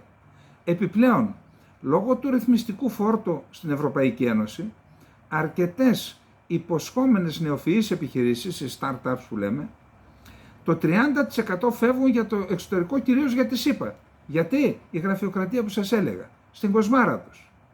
Επισημαίνει την ανάγκη κινητοποίησης ιδιωτικών κεφαλαίων για τη χρηματοδότηση της καινοτομίας μέσω της δημιουργίας μιας πραγματικής ένωσης αγορών κεφαλαίων, ενώ ζήτησε να ενσωματωθεί η τεχνητή νοημοσύνη στις υπάρχουσες βιομηχανίες. Ενέργεια. Αυτό ήταν η αυτοκτονία. Ξέρετε τι θα πει να πυροβολήσει τα πόδια σου. Κάναμε κυρώσεις στη Ρωσία, καταστράφηκε η οικονομία της Ευρώπης και αυξήθηκαν τα έσοδα της Ρωσίας. Επίσης, η Ευρώπη πρέπει να μειώσει τις υψηλές τιμές ενέργειας, ενώ παράλληλα θα συνεχίσει την απαλλαγή από τον άνθρακα για τη στροφή προς μια κυκλική οικονομία. Ενώ οι τιμές της ενέργειας έχουν μειωθεί σημαντικά, οι εταιρείες της Ευρωπαϊκής Ένωσης εξακολουθούν να αντιμετωπίζουν, προσέξτε, 2 έως 3 φορές υψηλότερες τιμές ενέργειας από τη ΣΥΠΑ και οι τιμές φυσικού αερίου είναι 4 έως 5 φορές υψηλότερες, ενώ με το ρωσικό φυσικό αέριο ήταν χαμηλότερες από τη ΣΥΠΑ. Αλλά πριν τον πόλεμο ήταν τα σχέδια αυτά. Δεν κατάλαβα. Δηλαδή υπάρχει καλό και κακό φυσικό αέριο. Πρέπει να επενδύσουμε μαζικά στην καθαρή ενέργεια που παράγεται στην Ευρώπη, λέει ο Ντράγκη, ο οποίος υποστήριξε την αναμόρφωση της αγοράς ενέργειας, ώστε η τιμή της φθηνής ενέργειας από ανανεώσιμες πηγές να μην υπαγορεύεται πλέον από το κόστος των ακριβότερων ορυκτών καυσίμων. Δηλαδή τώρα, εμείς ενώ παράγουμε φθηνή ενέργεια, πληρώνουμε ακριβή, γιατί υπάρχει αυτός ο συσχετισμός με το Λονδίνο, τι υπάρχει ένα χρηματιστήριο, που συσχετίζεται με την τιμή του φυσικού αερίου. Δεν κατάλαβα γιατί. Για να πλουτίζουν οι εταιρείες. Οι εμπορικές συμφωνίες παίζουν ρόλο σε αυτό, διότι η Ευρωπαϊκή Ένωση πρέπει να εξασφαλίσει τις πρώτες ύλες που χρειάζονται για αυτή την καθαρή τεχνολογία, η οποία προς το παρόν παράγονται κυρίως από Κίνα και Ασία. Λοιπόν, να σας πω κάτι. Έχουμε εδώ την έκθεση Ντράγκη. Πέστε μου, σας παρακαλώ. Εντάξει, δεν είμαστε οικονομολόγοι, αλλά ζούμε σε αυτή τη χώρα, πρέπει να ενδιαφερόμαστε. Έχετε ακούσει μία έκθεση για την ελληνική οικονομία αντίστοιχη? Μήπως πρέπει να φέρουμε τον Ντράγκη, να τον κάνουμε εδώ πρωθυπουργό ή υπουργό οικονομικών, για να μας πει πώς μπορεί αυτή η οικονομία, η χώρα να έχει βιώσιμη οικονομία? Διότι όταν επί 20 ετίες, δεκαετίες έχουμε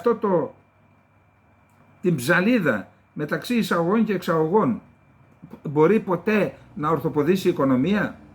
Δεν έπρεπε να υπάρχει ένα εθνικό σχέδιο να κλείσει αυτή η ψαλίδα? Το εμπορικό ισοζύγιο, πώς το λένε? Λοιπόν, αυτά και με τον Ντράγκη. Πάμε να δούμε τώρα τι γίνεται στην Κύπρο μας. Διαβάζω από το Φιλελεύθερο. Για έντυπο των ιατρικών υπηρεσιών, το οποίο στάλθηκε στα σχολεία και στο οποίο αναγράφεται γονέας 1 και γονέας 2, έκανε λόγο ο πρόεδρος της Επιτροπής Παιδείας της Βουλής, Παύλος Μιλωνάς. Αυτό προφανώς έγινε προς αντικατάσταση της αναφοράς για πατέρα και μητέρα των μαθητών, γεγονός το οποίο προκαλεί αντιδράσεις. Ο κύριος Μιλωνάς ζήτησε επίσημη ενημέρωση από το Υπουργείο Παιδείας, φανερά ενοχλημένος για το ποιος και γιατί αποφάσισε αυτήν την αλλαγή. Τώρα υπάρχει μια παροιμία που λέει «Φαΐ ψωμί δεν είχαμε, χοντρές τέτοιες γυρεύαμε». Το τέτοιες καταλαβαίνετε τι είναι. Δηλαδή μια χώρα με τόσα προβλήματα και με κατεχόμενο το 37% βάζει θέμα γονέας 1 και γονέας 2. Τώρα για πέστε μου, είναι αυτό ζήτημα που πρέπει να απασχολήσει την κοινωνία και την απασχολεί, όπως βλέπετε? Γονέας 1 και γονέας 2. Δηλαδή πώς θα το ερμηνεύσουμε αυτό? Δηλαδή γιατί να μην υπάρχει μητέρα και πατέρας και σε παρένθεση, αν πρόκειται για ομόφυλα ζευγάρια, να αναγράφεται κάτι εκεί. Μητέρα, πατέρας, μητέρα, και ας υπάρχει μια πρόβλεψη σε ομόφυλα ζευγάρια να αναφέρονται εκεί έτσι, τέλος πάντων. Πώς είναι δυνατόν να πάει ένα ανδρόγενο και να λέει γονέας 1 και γονέας 2? Τι είναι αυτά τα πράγματα? Τέλος πάντων, πού πάει η ανθρωπότητα δεν ξέρω. Να δούμε τώρα τι μας λέει ο κύριος Γεραπετρίτης. Να δούμε τι λέει ο κύριος Γεραπετρίτης. Καταρχάς, χθες είχαμε την 5μερή σύσκεψη για το καλώδιο σύνδεσης Κύπρου-Ελλάδας, το οποίο δεν έπρεπε να γίνει καν θέμα, διότι με βάση το διεθνές δίκαιο, καμία χώρα δεν έχει το δικαίωμα να αποτρέψει την πόντιση καλωδίου. Καμία χώρα. Είτε έχει χαραγμένη, οριοθετημένη ΑΟΣ, είτε όχι. Καμία χώρα. Γιατί το συζητάμε? Γιατί βάλαμε το γεωπολιτικό ρίσκο διάφοροι μάγκες για να μην γίνει η διασύνδεση και να το στείλουν μέσω Τουρκίας? Γιατί το κάναμε? Εν πάση περιπτώσει, χθες δεν είχε αποτέλεσμα η σύσκεψη. Αναφέρεται ότι πηγές από τη Λευκοσία μου λένε ότι σε πολιτικό επίπεδο υπάρχει βούληση να προχωρήσει το έργο, αλλά επειδή σε μια προηγούμενη συμφωνία η Κύπρος κάηκε από το γάλα, τώρα φυσάει και το γιαούρτι. Και αναφέρομαι στον τερματικό, στο βασιλικό, αυτό που κάναμε τους Κινέζους, και τώρα θα φάνε και καμιά 100 εκατομμύρια ποινή. Μπλέξαν με απατεώνες, αλλά δεν πρόσεχαν όταν έβαλαν την υπογραφή. Πιθανόν λοιπόν τώρα αυτά να είναι τα προβλήματα. Συνεχίζονται οι συνομιλίες πάντως σε επίπεδο τεχνοκρατών. Γεραπετρίτες, έδωσε συνέντευξη στα παραπολιτικά. Δεν θεωρούμε ότι υφίσταται κίνδυνος για τη ματέωση του έργου. Η Ελλάδα είναι της άποψης, σαφέστατα της άποψης, ότι το έργο θα συνεχιστεί κανονικά. Και είπε ότι η χώρα μας περιβάλλει με απόλυτη εμπιστοσύνη αυτό το έργο, άλλωστε η ελληνική είναι η εταιρεία που το έχει αναλάβει, ο ΑΔΜΙΕ. Επισήμανε ότι το πρόγραμμα της ηλεκτρικής διασύνδεσης Ελλάδας-Κύπρου είναι ένα έργο κοινού ενδιαφέροντος για την Ευρωπαϊκή Ένωση, έχει περιβληθεί με το μανδύα της Ευρωπαϊκής Ένωσης, η οποία και χρηματοδοτεί ένα μέρος του έργου. Το έργο είναι εξαιρετικά σημαντικό, ιδίως για την Κύπρο, γιατί έρει την ενεργειακή της απομόνωση. Είπε ότι όσον αφορά, λέει, το καλώδιο περνά από τα χωρικά ύδατα Ελλάδας και Κύπρου και μέσα σε διεθνή ύδατα ελληνικής ΑΟΣ. Ερωτηθείς για την Κάσο, είπε ότι η Τουρκία, η οποία επικαλείται αξιώσεις προκύπτουν από το παράνομο και ανυπόστατο τουρκολιβικό μνημόνιο, έστειλε πολεμικά πλοία που βρίσκονταν σε απόσταση και επιτηρούσαν την κατάσταση. Σε 24 ώρες είχαμε την αποχώρηση των τουρκικών πλοίων, δεν αναγνωρίστηκε καμία των τουρκικών αξιώσεων, δεν υπήρξε καμία αναγνώρισή τους. Δεν δόθηκε καμία άδεια από την Τουρκία, ούτε θα μπορούσε να ζητηθεί από την ελληνική πλευρά. Άλλωστε, η ίδια η εταιρεία εξέδωσε ανακοίνωση ότι η έρευνα ολοκληρώθηκε πλήρως 100% με βάση τον προγραμματισμό που έχει τεθεί. Η απόλυτη στρέβλωση που γίνεται είναι ότι δήθεν αναγνωρίσαμε αξιώσεις. Είναι ψευδής αυτά που λένε. Δήθεν υπήρξε κρίση και αυτό ψευδές. Δήθεν δεν ολοκληρώθηκε η έρευνα και αυτό ψευδές. Η έρευνα διεξάγεται κανονικά σύμφωνα με τον προγραμματισμό, δεν υπήρξε καμία επαναχώρηση και βοηθάει προφανώς και το γεγονός ότι έχουμε διάβλους επικοινωνίας. Αυτά είπε σε γενικές γραμμές. Εγώ λέω το εξής. Μόνο το εξής. Εκδίδει Ναύτεξ το Ηράκλειο. Πηγαίνει το Ιταλικό πλοίο, το οποίο έχει υπογράψει σύμβαση με τον ΑΔΜΙΕ, η εταιρεία που θα κατασκευάσει το έργο. Πηγαίνει στην Κάσο, πάει να βγει μερικά μέτρα από τα χωρικά ύδατα και βλέπει μπροστά του ένα τείχος από 5 τουρκικά πλοία. Εκεί μπλοκάρει η ιστορία.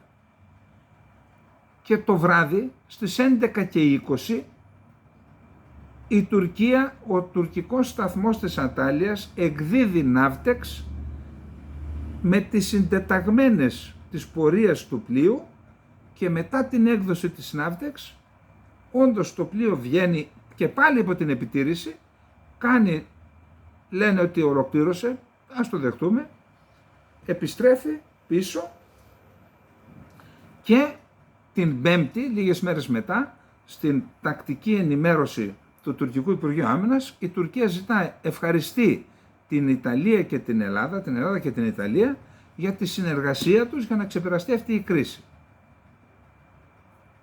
Λένε ορισμένοι ότι αυτό είναι προβοκάσια της Τουρκίας. Εγώ δεν το πιστεύω. Το ζήτησαν διότι έχουν χαρτί στα χέρια τους, με το οποίο ζητήθηκε από την Τουρκία να εκδώσει Ναύτεξ. Την Ναύτεξ δεν την εκδίδει μια χώρα επειδή έτσι της καπνίσει. Ναύτεξ εκδίδεις όταν έχεις δικό σου έργο να κάνεις και λες Ναύτεξ εδώ θα γίνει αυτό, ή όταν μια τρίτη χώρα, άλλη χώρα, σου ζητάει να εκδώσεις ναύτεξ σε περιοχή της δικής σου δικαιοδοσίας. Γιατί λοιπόν εξέδωσε η Τουρκία ναύτεξ? Δεύτερον, γιατί η Ελλάδα δεν εξέδωσε αντιναύτεξ? Για πέστε μου. Για να έχουμε να λέμε τώρα ότι δεν αναγνωρίσαμε τίποτα και δεν υποχωρήσαμε και σε τίποτα. Γιατί, κύριε Γεραπετρίτη? Αλλά είστε τυχεροί, γιατί δεν υπάρχει αντιπολίτευση. Αλλιώς θα σας χόρευαν στο ταψί. Πάμε τώρα πάλι στην Κύπρο. Σας το είπα και χθες. Πρέπει να παίρνεις χάπια για την πίεση. Δεν αντέχεται αυτή η ιστορία. 6 μη κυβερνητικές οργανώσεις στα κατεχόμενα. Σας είπα, μετά από 50 χρόνια ξύπνησε η Κυπριακή Δημοκρατία να κυνηγήσει τους φετεριστές. Αυτόν τον Τουρκοεβραίο που τον χώσαν στη φυλακή, αυτός ερχόταν σαν κύριος. Συγγνώμη, οι υπηρεσίες της Κυπριακής Δημοκρατίας δεν ρωτούσαν εσύ τι πάει και κάνει συνέχεια εκεί, τα παιδιά σου? Είχε και περιουσία στη Λάρνακα, μεγάλη περιουσία, εκατομμυρίων. Τι πάτε και κάνετε από εκεί? Ξύπνησαν 50 χρόνια μετά λοιπόν να κυνηγήσουν τους φετεριστές. Καλώς ορίσατε, καλά κάνατε. Αυτό είναι τεράστιο πρόβλημα. Είναι η μόνη φορά που αμφισβητεί η Κυπριακή Δημοκρατία εμπράκτος την κατοχή. Τώρα, επειδή αυτό το ζήτημα είναι βασικός μοχλός της οικονομικής ανάπτυξης των κατεχομένων, ο σφετερισμός των περιουσιών δηλαδή, γίνεται ένας χαμός στην Τουρκία. 6 ΜΚΟ λοιπόν έχουν συγκροτήσει μια ομάδα που λέγεται Πρωτοβουλία Προστασίας Δικαιωμάτων. Καλά, ειλικρινά πρέπει να κάνεις με αυτοκυριαρχία για να μην τρελαθείς στο τέλος. Λένε, οι παρεμβατικές ενέργειες των ελληνοκυπριακών αρχών, έτσι λένε την Κυπριακή Δημοκρατία, η οποία όμως τους παρέχει διαβατήρια και ταυτότητες, σε ό,τι αφορά το περιουσιακό ζήτημα συνιστούν καταπάτηση των αρχών που περιλαμβάνονται στην Ευρωπαϊκή Σύμβαση Ανθρωπίνων Δικαιωμάτων και του Διεθνούς Δικαίου. Δηλαδή, πας, παίρνεις ξένη περιουσία, την πουλάς σε ξένον, αναπτύσσει τι κάνει ο άλλος εκεί πέρα του διαόλου τα κέρατα, και όταν λες, εδώ είναι παράνομο, τι λέει? Ότι αυτό συνιστά καταπάτηση των αρχών που συμπεριλαμβάνονται. Λοιπόν, αυτές πριν από λίγες μέρες πήγαν στο Λονδίνο, γιατί εκεί είναι ο μεγάλος νταβατζής, για να διαμαρτυρηθούν ως επιτροπή, επειδή η Κυπριακή Δημοκρατία ξεκίνησε να διώκει σφετεριστές ελληνοκυπριακών περιουσιών. Και λέει η επιτροπή ότι αυτό υπονομεύει τις προσπάθειες της διεθνούς κοινότητας για εξέβρεση μιας περιεκτικής λύσης για επίλυση των ζητημάτων αυτών. Δηλαδή, θέλουν λύση, όμως αυτή η λύση παρεμποδίζεται από τις ενέργειες της Κυπριακής Δημοκρατίας. Καταλαβαίνετε τι λύση θέλουν. Ακούστε τα επιχείρηματά τους και πάρτε και κανένα χάπι. Οι διώξεις προκαλούν εντάσεις και οδηγούν τους Τουρκοκύπριους σε απομόνωση. 40.000 στρατός, πειρατικό κράτος, δεν τους οδηγεί σε απομόνωση. Οι πράξεις τους οδηγούν σε απομόνωση. Όχι η αποκατάσταση του δικαίου. Οι εντάσεις βέβαια δεν θα προκαλούνταν εάν σταματούσαν τον σφετερισμό των περιουσιών και προχωρούσαν σε άρνηση κατοχής. Βέβαια οι ΜΚΟ δεν μπορούν να άρουν τα κατοχικά δεδομένα, το μόνο που πράττουν είναι να υπηρετούν την κατοχή. Όπως και η Άγκυρα, έτσι και η εγκάθετή της παραπέμπουν στη λεγόμενη Επιτροπή Περιουσιών που δημιούργησε η κατοχική Τουρκία.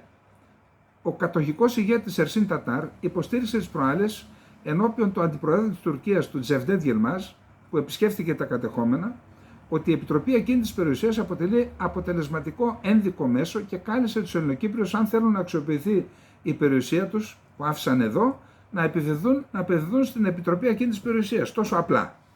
Προσέξτε τώρα τι είπαν στο Λονδίνο. Οι Ελληνοκύπριοι εγκατέλειψαν τις περιουσίες τους στο βορρά. Τι εγκατέλειψαν δηλαδή μια μέρα, σου λέει ρε παιδιά, κάνει ζέστη εδώ, υγρασία, δεν πάμε στο νότο. Εγκατέλειψαν, έτσι. Για να δείτε πόσο ξεφτυλισμένοι είναι. Όπως το λέω όμως. Πόσο ξεφτυλισμένοι είναι. Το πώς τις εγκατέλειψαν δεν το λένε, αφήνοντας να εννοηθεί ότι αυτό έγινε εθελοντικά. Δηλαδή ξεκίνησαν μια μέρα και αποφάσισαν πως δεν τους αρέσουν οι καιρικές συνθήκες και μαζικά μετακινήθηκαν σε άλλες περιοχές της Κύπρου. Η λέξη εισβολή και κατοχή δεν τους λέει τίποτα, δεν τη χρησιμοποιούν, αλλά και δεν θέλουν να την ακούν. Εξού και η αντίδραση για τη Φαμαγκούστα. Ο Σενέρ Λεβέντ, απευθυνόμενος σε αυτή την κουστοδία, τους ξεφτυλισμένους δηλαδή, που πήγε στο Λονδίνο, τους είπε: είστε ένα πειρατικό κράτος, δεν είστε στο διεθνές δίκαιο, ούτε και θέλετε να συμπεριληφθείτε άλλωστε στη διεθνή ένωμη τάξη. Σας βολεύει πιο πολύ η πειρατεία, τους την έχωσε δηλαδή. Τι ζητάει η πρωτοβουλία? Να συνεχιστεί η παρανομία, να συνεχιστεί ανενόχλητα το πλιάτσικο, παρουσιάζονται δε αδικημένοι και καταπιεσμένοι, προτάσσοντας και θέματα ανθρωπίνων δικαιωμάτων, όπως για παράδειγμα η περίπτωση του τουρκοεβραίου σφετεριστή Σιμών Αϊκούτ, ο οποίος έχει συλληφθεί από την Κυπριακή αστυνομία. Λένε είναι 74 χρονών, λέει, γιατί το φυλακίσατε. Η ηλικία απαλλάσσει από τη διάπραξη παρανομιών, έτσι. Ο Αϊκούτ, άνετος και ανενόχλητος και έχοντας εκμεταλλευτεί παρανόμως ελληνοκυπριακές περιουσίες αξίας πέραν των 43 εκατομμυρίων ευρώ, πηγαινοερχόταν από τις ελεύθερες περιοχές στα κατεχόμενα και τα Νάπαλιν, ενώ ταξίδευε και εκτός Κύπρου από το αεροδρόμιο της Λάρνακας, μέχρι που τον πιάσαν στο οδόφραγμα της Δερίνιας. Και προσέξτε τώρα, ακούστε άλλοι ξεφτυλισμένοι. Παρουσιάστηκε στο Κακουργιοδικείο Λευκωσίας, το είπαμε χθες. Με πολυπρόσωπη νομική εκπροσώπηση προσπαθεί να σωθεί ή να σώσει ό,τι σώζεται. Στο μόνιμο Κακουργιοδικείο προχθές υπόθηκαν πολλά και από τις δύο πλευρές. Ένα επιχείρημα που τέθηκε από την υπεράσπιση ήταν: το ζήτημα είναι κατά πόσον έχει δικαιοδοσία το δικαστήριο να εκδικάσει τα φερόμενα αδικήματα που κατ' ισχυρισμό διαπράχθηκαν σε μη ελεγχόμενες από τη δημοκρατία περιοχές. Δηλαδή, ακούστε τι είπαν οι ξεφτυλισμένοι με την πολιτική έννοια. Αφού το έκαναν στα κατεχόμενα, το δικαστήριό σας δεν έχει δικαίωμα να τον δικάσει. Δηλαδή, τι μας λένε? Αναγνωρίστε την κατοχή.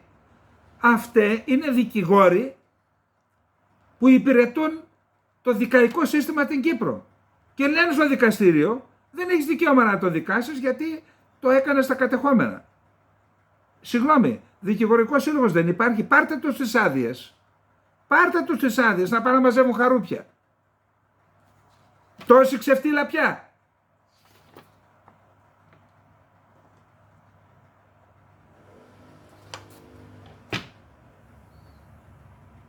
Το προηγούμενο θέμα με τις περιουσίες, τα στοιχεία που διάβασα είναι από το άρθρο του Κώστα Βενιζέλου στο Φιλελεύθερο. Πάμε γρήγορα στην Τουρκία, φάγαμε το χρόνο, αλλά δεν γινόταν αυτά, έπρεπε να τα πούμε. Ας πάει λίγο πιο πέρα σήμερα η εκπομπή, δεν πειράζει. Λοιπόν, ο Ερντογάν θα παραστεί στη Σύνοδο Κορυφής των BRICS στο Καζάν της Ρωσίας, μετέδωσε σήμερα το τουρκικό τηλεοπτικό κανάλι Haber Global. Ο Υπουργός Εξωτερικών της Συρίας, Dr. Faisal Magdad, δήλωσε ότι εάν η Τουρκία θέλει να αποκαταστήσει τις σχέσεις της, πρέπει να αποσύρει τις δυνάμεις της από τη Συρία και από το Ιράκ. Πέστα, μην κάνετε πόντο πίσω, αδέρφια μας στη Συρία. Η Σαουδική Αραβία άνοιξε ξανά την πρεσβεία της στη Δαμασκό μετά από 12 χρόνια. Ο πρίγκιπας διάδοχος Μοχάμεντ Μπιν Σαλμάν φέρεται να προσκάλεσε τον Άσαντ να επισκεφτεί τη Σαουδική Αραβία. 700 τόνοι τουρκικής ντομάτας εξήχθησαν, λέει, σε Παλαιστίνιο στη Δυτική Όχθη και από εκεί πέρασαν στο Ισραήλ.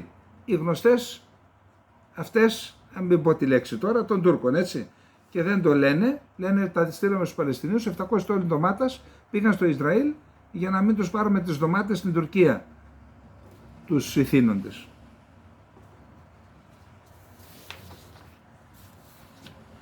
Λοιπόν, προχτές στην ορκομοσία των ανθιπολογαγών, η μισή ανθιπολογία, να δούμε πόσοι ακριβώς, οι 300 από τους 650 ανθιπολογαγούς, αφού πήραν τα ξύφη τους,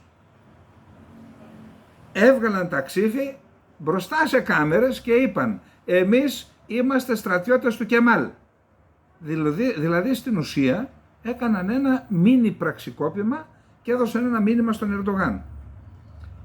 Τώρα τι έγινε?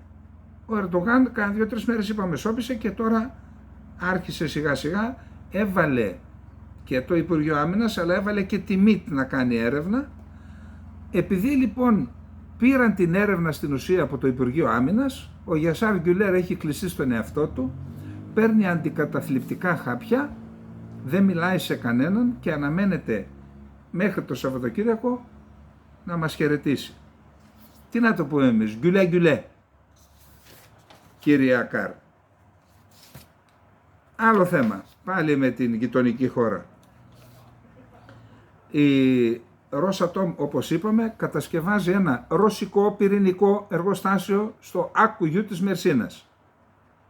Υπόψη ότι εκεί υπάρχει μια αρχαία ελληνική πόλη που λέγεται Κελεντέρης.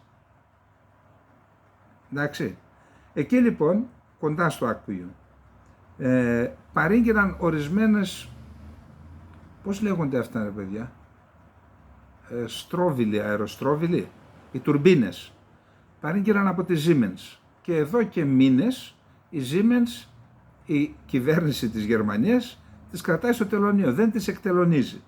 Ο Ερντογάν σε συνάντηση που είχε με το Σόλτς του είπε, έλα τελειώνε, η Γερμανία τους κρατάει, γιατί προφανώς πήρε το μήνυμα από πάνω, και τώρα τους παρήγγειλαν τις τουρμπίνες και τα άλλα εξαρτήματα που δεν δίνει η Γερμανία, η Siemens, στην Κίνα. Και έτσι θα αργήσει για λίγο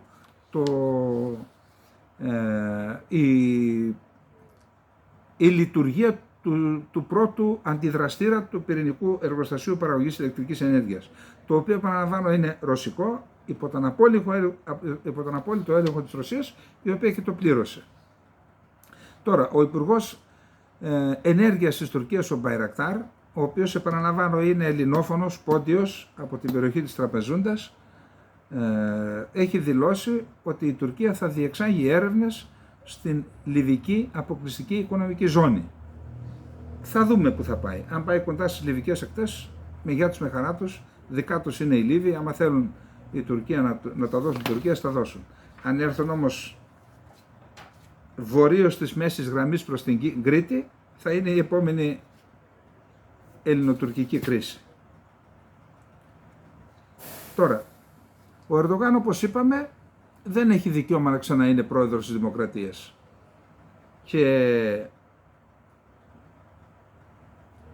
να ξαναβάλει υποψηφιότητα. Έρχεται ο αρχηγός της αξιωματικής αντιπολίτευσης, ο Εζέλ, και λέει, με βάση το Σύνταγμα δεν δικαιούσε να βάλεις για τρίτη φορά υποψήφιος. Όμως, εάν η Βουλή ζητήσει εκλογές, για πρόεδρο δηλαδή, τότε μπορείς να είσαι υποψήφιος για τρίτη φορά. Αλλά για να το ζητήσει η Βουλή πρέπει να έχει την απόλυτη πλειοψηφία. Δεν την έχεις. Από τους 360 που απαιτούνται έχεις μόνο τους 330. Οπότε έλα στην πόρτα μας και εμείς θα συμφωνήσουμε σε αυτό. Αλλά τα κουκιά δεν του βγαίνουν του Ερντογάν, γι' αυτό δεν. Τώρα, ο Ερντογάν έκανε μια δήλωση και είπε, επειδή γίνεται ένα φόρουμ για το Κριμαία στο Κίεβο, υπόψη ότι η Τουρκία έχει διεκδικήσει στην Κριμαία. Θεωρεί τους Τάταρους τουρκικό φύλο. Οι Τάταροι είχαν ένα χανάτο εκεί για ένα χρονικό διάστημα αρκετά μεγάλο.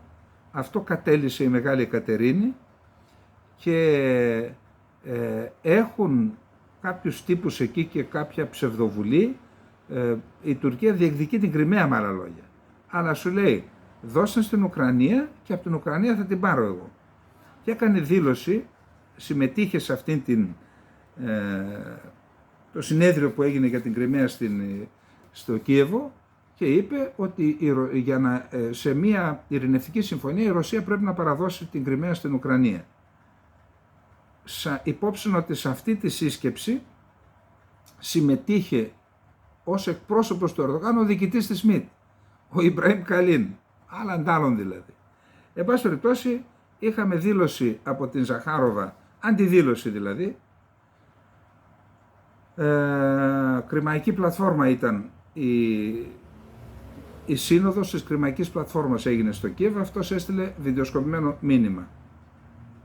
Λέει λοιπόν, οι ρωσικές περιοχές είναι το έδαφος της Ρωσικής Ομοσπονδίας. Διαβάστε το σύνταγμά μας, είπε η Ζαχάροβα, δεν πρόκειται η Ρωσία να επιστρέψει στην Κριμαία, διότι η Κριμαία είναι έδαφος της Ρωσικής Ομοσπονδίας και εκεί τελειώνει το ζήτημα. Τώρα δεν ξέρω για ποιο λόγο το έκανε ο Ερντογάν, κάποιο λόγο θα έχει, πάντως αυτό δημιούργησε ένα πρόβλημα στη σχέση του με τη Ρωσία. Πάμε πολύ γρήγορα στο Ισραήλ. Η εφημερίδα Ισραήλ Χαγιόμ επικαλέστηκε ανώτερο δυτικό αξιωματούχο που είπε: το Ιράν δοκίμασε 13 βαλιστικούς πυράβλους τον περασμένο μήνα και αυτές οι δοκιμές ήταν μέρος της προετοιμασίας του σχεδίου εκδίκησης και επίθεσης στο Ισραήλ για τη δολοφονία του Χανίγια. Νότια Αφρική. Τον Οκτώβριο θα παρουσιάσει νέα στοιχεία στο Διεθνές Δικαστήριο της Χάγης, με τα οποία αποδεικνύει ότι το Ισραήλ διαπράττει γενοκτονία στην Παλαιστίνη. Η εφημερίδα Γεντιό θα χρονώθει. Από μία σύραγγα, ο Σινουάρ, ο νέος ηγέτης της Χαμάς, έστειλε συγχαρητήριο μήνυμα στον Αλγερινό πρόεδρο για την επανεκλογή του. Εγώ σας είπα, χωρίς να έχω πληροφορίες, αμφιβάλλω αν ο Σινουάρ βρίσκεται στη Γάζα. Θα το δούμε. Το Ισραήλ προσφέρει στον ηγέτη της Χαμάς, Γιαγιά Σινουάρ, ασφαλή διαφυγή από τη Γάζα με αντάλλαγμα τον τερματισμό του πολέμου. Αναφέρει το Bloomberg. Κάτι θα ξέρει. Ο Γιωάβ Γκάλαντ, υπουργός άμυνας του Ισραήλ. Η Χαμάς δεν έχει πλέον οργανωμένη στρατιωτική δύναμη στη Γάζα. Δηλαδή τα τάγματα και οι ταξιαρχίες τα έχουν διαλύσει. Ισραηλινά μέσα ενημέρωσης. Η Χαμάς απέχει πολύ από την εξάλειψη. Το νότιο μέτωπο πρέπει να κλείσει, η Γάζα δηλαδή. Διαφορετικά το Ισραήλ θα πρέπει να μπει σε έναν πολύ μακρύ πόλεμο φθοράς και στο νότο και στο βορρά και εναντίον της Χαμάς και εναντίον της Χεσμολάχ, τον οποίο δεν θα μπορέσει να αντέξει. Χαμάς. Ο Μπλίνκεν είπε κραυγαλαία ψέματα όταν ανέφερε ότι ο Νετανιάχου συμφώνησε με όλους τους όρους της συμφωνίας για την ανταλλαγή των ομήρων και των κρατουμένων.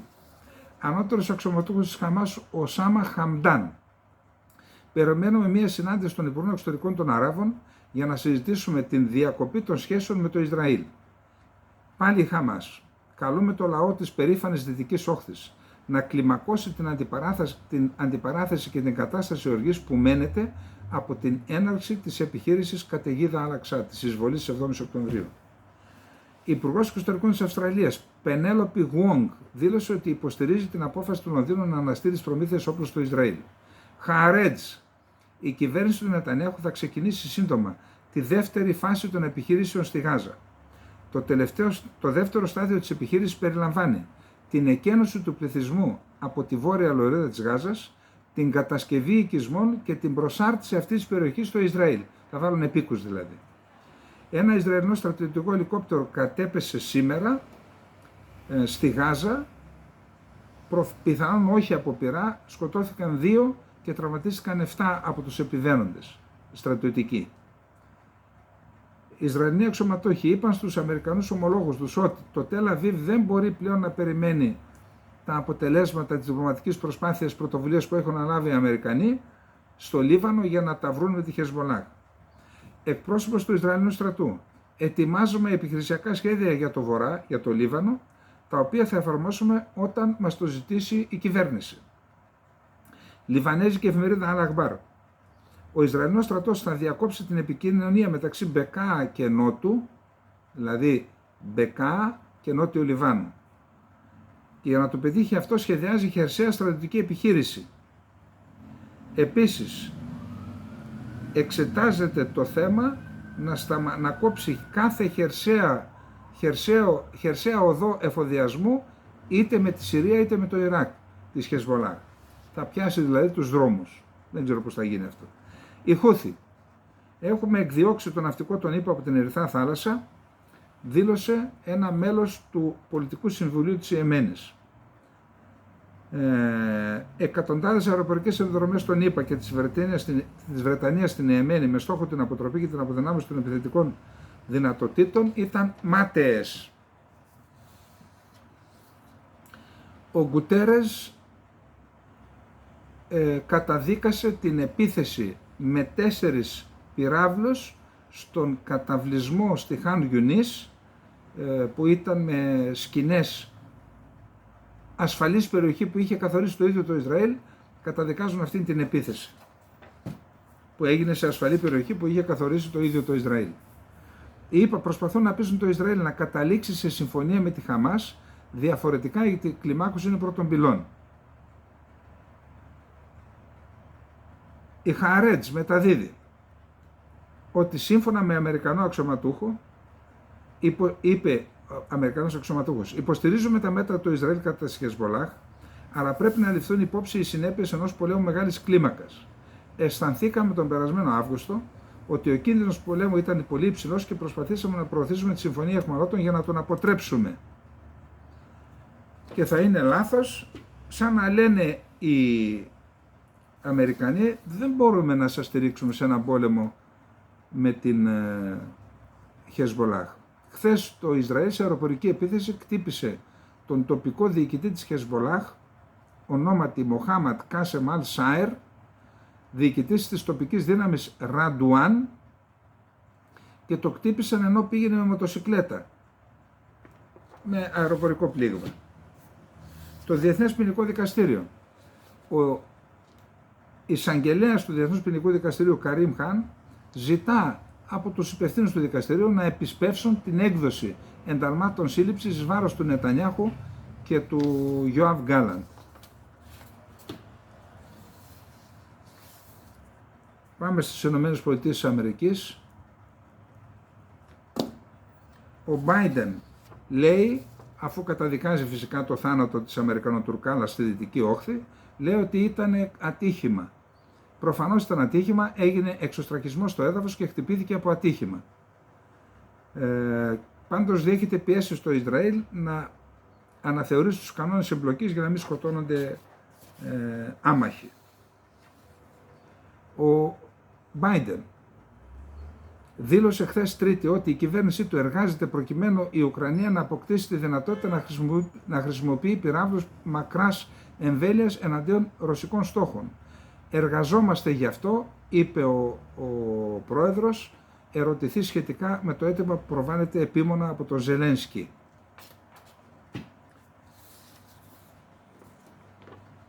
Το Πεντάγωνο κάνει νέο ισχυρισμό για υποτιθέμενη μεταφορά πυράβλων από το Ιράν. Η συνεργασία μεταξύ Μόσχας και Τεχεράνης δίνει την επέκταση της αποσταθεροποιητικής επιρροής του Ιράν και πέρα από τη Μέση Ανατολή. Κυρώσεις κατά το Ιράν για αυτή την υπόθεση. Η Βρετανία έκανε από την Αμερική και από τη Βρετανία το Υπουργείο Εξωτερικών της Ουκρανίας. Εάν η Ρωσία χρησιμοποιήσει ιρανικούς πυράβλους στον πόλεμο, το Κίεβο θα διακόψει τη σχέση με την Τεχεράνη. Υπουργείο Εξωτερικών του Ιράν σήμερα. Οι ισχυρισμοί ότι το Ιράν πούλησε βαλιστικούς πυράβλους στη Ρωσία είναι εντελώς αβάσιμοι.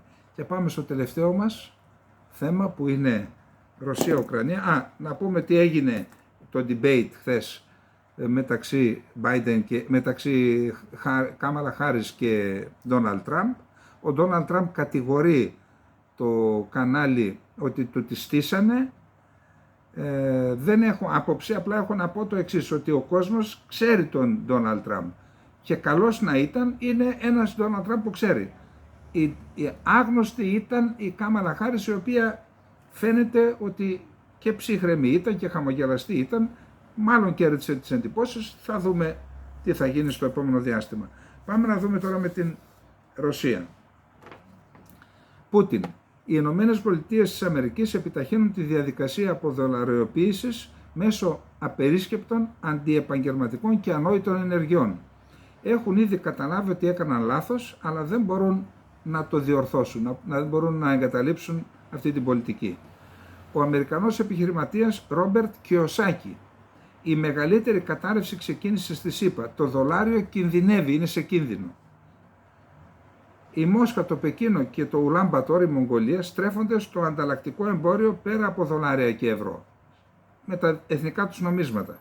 Ο κύριος αγωγός φυσικού αερίου Σογιούς Βοστόκ, που συνδέει Ρωσία, Μογγολία και Κίνα, είναι υποκατασκευή και οι δυτικές κυρώσεις στην ουσία έχουν πλήξει το δολάριο αντί να πλήξουν τις χώρες στις οποίες επιβλήθηκαν οι κυρώσεις.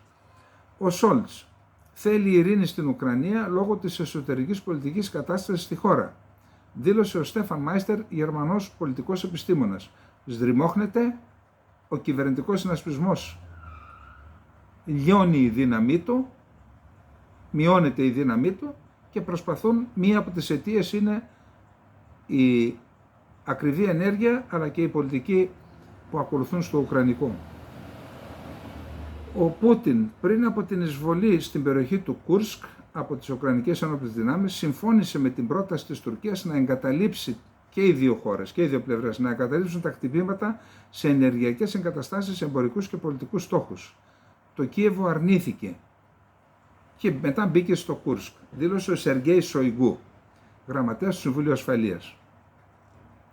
Ο Άντονι Μπλίνκεν και ο Ντέιβιντ Λάμι, υπουργοί εξωτερικών των ΗΠΑ και του Ηνωμένου Βασιλείου, με τρένο είναι στο Κίεβο και συζητούν κατά την άποψή μου το θέμα της χρησιμοποίησης πυράβλων μακράς εμβέλειας, μεγαλύτερες από ό,τι χρησιμοποιούσαν ως τώρα, στο εσωτερικό, σε βάθος στην Ρωσία. Ένα θέμα που μπορεί να προκαλέσει αντίδραση της Ρωσίας, που μπορεί να φτάσει μέχρι και χρήση τακτικών πυρηνικών όπλων. Το CNN. Ο Ουκρανικός στρατός υποφέρει από έλλειψη προσωπικού και όπλων και επίσης μαστίζεται από χαμηλό ηθικό και λιποταξία. Ο Πρωθυπουργός της Ουκρανίας, ο Σμιχάλ. Θα ιδρύσουμε Υπουργείο Επιστροφής Ουκρανών. Η ιδέα πίσω από το άνοιγμα αυτού του Υπουργείου είναι να δώσουμε κίνητρα σε 7,5 εκατομμύρια Ουκρανούς που ζουν στο εξωτερικό να επιστρέψουν στη χώρα, δήλωσε ο Ντένις Σμιγκάλ.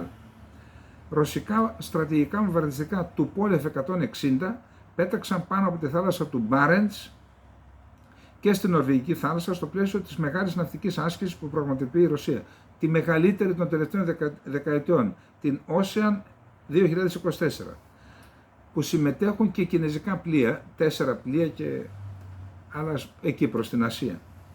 Στις ασκήσεις, που είναι τα μεγαλύτερα από την εποχή της Σοβιετικής Ένωσης, συμμετέχουν 90.000 Ρώσοι στρατιωτικοί, 400 πλοία, 125 αεροσκάφη και 7.500 μονάδες οπλικών συστημάτων και θα διαρκέσουν ως τις 16 Σεπτεμβρίου. Σε μια τεράστια περιοχή που εκτείνεται σε τμήματα του Ειρηνικού, του Αρκτικού ωκεανού, της Μεσογείου, της Βαλτικής και της Κασπίας θάλασσας. Η Ρωσία δεν θα λογοδοτήσει στις ΗΠΑ για συνεργασία με την Κίνα, δήλωσε η εκπρόσωπος του Υπουργείου Εξωτερικών Ζαχάροβα. Χτίζουμε σχέσεις με την Κίνα σε αμοιβαία επωφελή βάση, σύμφωνα με το διεθνές δίκαιο και δεν θα είμαστε υπόλογοι στην Ουάσιγκτον. Αναφέρθηκε σε ένα άρθρο του Πολίτικο που το Ιράν στέλνει στρατιωτική αντιπροσωπεία στη Ρωσία για να συζητήσει το θέμα που προέκυψε με το διάδρομο Ζαγκεζούρ με την Αρμενία. Εδώ υπάρχει άρθρο που αναφέρεται επικαλείται πηγές και Ουκρανών και Ρώσων bloggers, οι οποίοι όμως στηρίζουν τη Ρωσία, που λέει ότι άρχισε η αντεπίθεση της Ρωσίας στο Κούρσκ και ότι ήδη έχουν ανακαταλάβει ορισμένα χωριά και ορισμένες περιοχές. Αυτό το διασταύρωσα με χάρτη καταστάσεως που έχω και παρακολουθώ, ότι εκεί στη δυτική περιοχή έχουν αποθηθεί οι Ουκρανικές ένοπλες δυνάμεις. Η Ρωσία θα θεωρήσει ότι οι ΗΠΑ και οι σύμμαχοί της συμμετέχουν ενεργά στον πόλεμο εάν η Δύση επιτρέψει στην Ουκρανία να χρησιμοποιήσει όπλα μεγάλης εμβέλειας για χτυπήματα βαθιά στη Ρωσία, αναγκάζοντας έτσι τη Ρωσία να απαντήσει, δήλωσε ο πρόεδρος της Ρωσικής Δούμας Βιάτσεσλαβ Βολοντίν. Η Ουάσιγκτον και άλλα ευρωπαϊκά κράτη γίνονται μέρος του πολέμου στην Ουκρανία, δήλωσε ο Βιάτσεσλαβ Βολοντίν, προσθέτοντας ότι οι ΗΠΑ, η Γερμανία και η Γαλλία και η Βρετανία γίνονται μέρος της σύγκρουσης. Όλα αυτά θα οδηγήσουν στο γεγονός ότι η χώρα μας θα αναγκαστεί να απαντήσει χρησιμοποιώντας πιο ισχυρά και καταστροφικά όπλα για την προστασία των πολιτών της. Και ο Σοϊγκού δήλωσε ότι προετοιμάζεται μια νέα συμφωνία μεταξύ της Ρωσίας και του Ιράν. Λοιπόν, αυτά είχαμε να πούμε για απόψε. Σας ευχαριστούμε για την στήριξη. Διαδώστε τα βίντεό μας σε όλους τους φίλους σας. The Black Flag Media, μια λέξη. Μπορείτε να χτυπήσετε στο YouTube και να βρείτε το νέο κανάλι του Σταύρου που είναι στα αγγλικά και θα παρουσιάζει τις ελληνικές θέσεις για την Ελλάδα, την Κύπρο, για τα ελληνοτουρκικά και για άλλα θέματα στα αγγλικά, με στόχο να παρουσιάζονται οι ελληνικές θέσεις και σε ότα μέχρι τώρα μη ακούοντων, γιατί δεν υπήρχαν στα αγγλικά. Λοιπόν, αυτά, καληνύχτα, να είστε όλοι και όλοι καλά.